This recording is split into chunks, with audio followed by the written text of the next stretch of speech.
acest episod vom merge pe mare. În acest episod din Terraria, bineînțeles.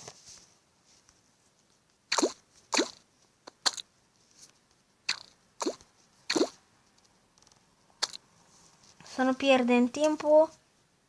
Să mergem repede.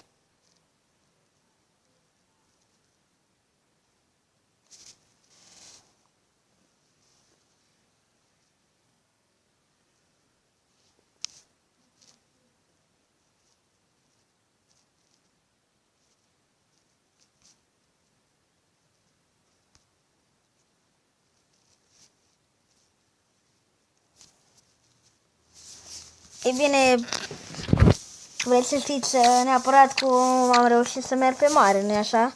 Să pășesc efectiv pe apă. Ei bine, poțiunea aceasta albastră, dacă o beți, puteți să pășiți pe mare.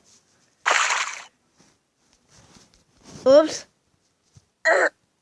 Poțiunea asta se găsește ca și o comoară. Ca și o comoară. Ups.